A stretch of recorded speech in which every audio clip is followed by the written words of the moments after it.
Assalamualaikum warahmatullahi wabarakatuh. Perkenalkan, nama saya Rahma Ramadhani dengan NIM J1A1221163.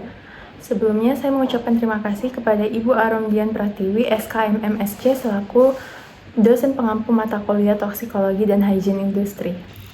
Baiklah, pada kesempatan kali ini saya akan menjelaskan mengenai toksikologi, yaitu jalur-jalur penyerapan, distribusi, dan ekskresi zat-zat potensial beracun dalam tubuh. Yang pertama ada ingestion. Proses dimulai ketika seseorang mengonsumsi zat beracun, baik melalui makanan, minuman, atau produk lain.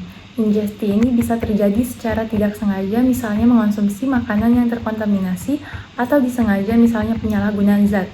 Yang kedua, gastrointestinal tract. Setelah zat beracun masuk ke dalam tubuh, ia melewati saluran pencernaan seperti melalui mulut. Zat pertama kali yang berkontak dengan mulut, di mana beberapa proses awal pencernaan terjadi. Enzim dan asam di mulut mulai memecah zat. Yang kedua adalah esofagus. Zat bergerak melalui esofagus menuju lambung. Dan yang ketiga melalui stomach atau lambung. Zat dicampur dengan asam lambung dan enzim yang membantu memecahnya lebih lanjut. Yang selanjutnya ada intestinal absorption.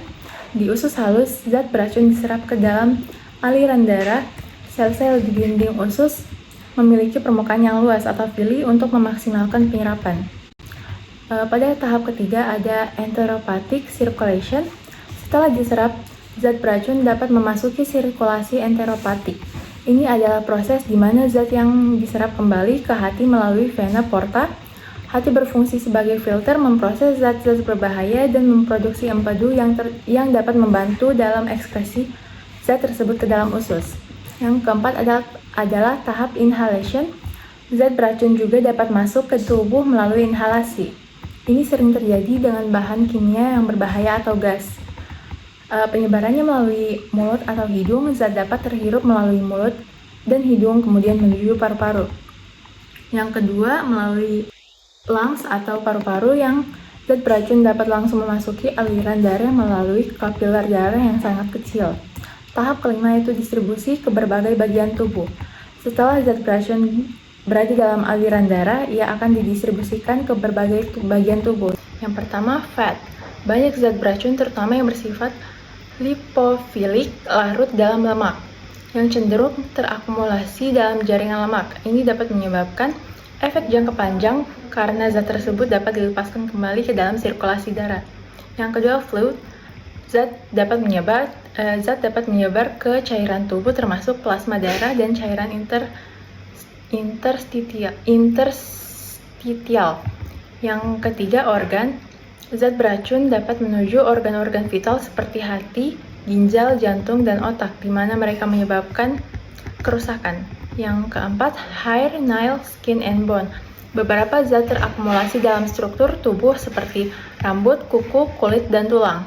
Ini dapat menjadi indikator paparan zat beracun dalam jangka yang panjang.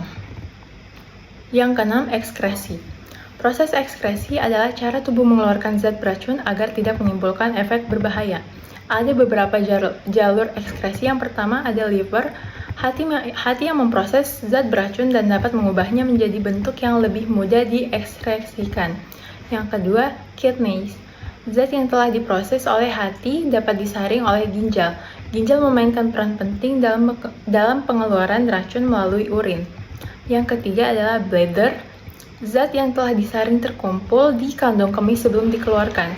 Yang keempat, urin. Zat beracun yang dikeluarkan dari tubuh melalui urin. Yang kelima ada secretion.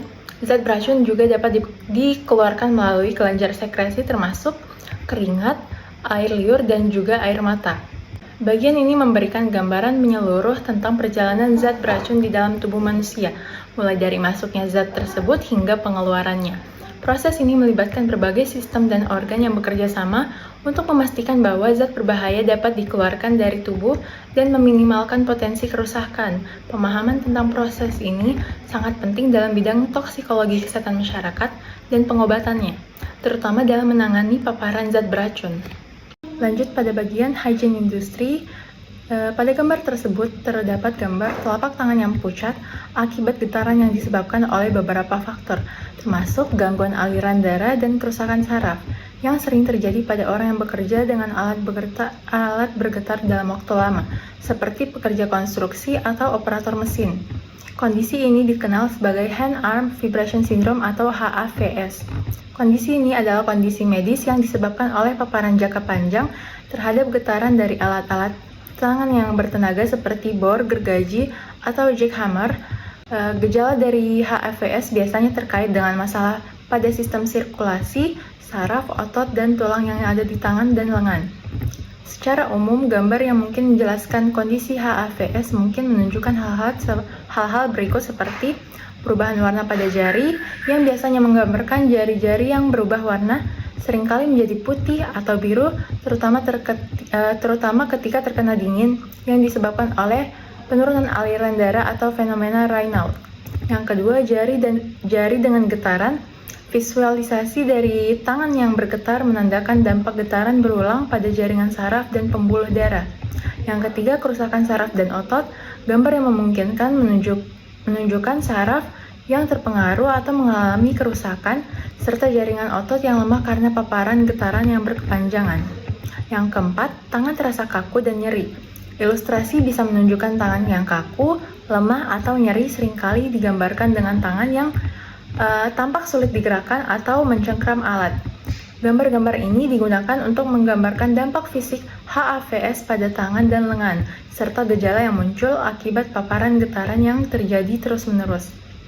Baiklah, sekian yang dapat saya sampaikan. Lebih dan kurangnya mohon dimaafkan. Wassalamualaikum warahmatullahi wabarakatuh.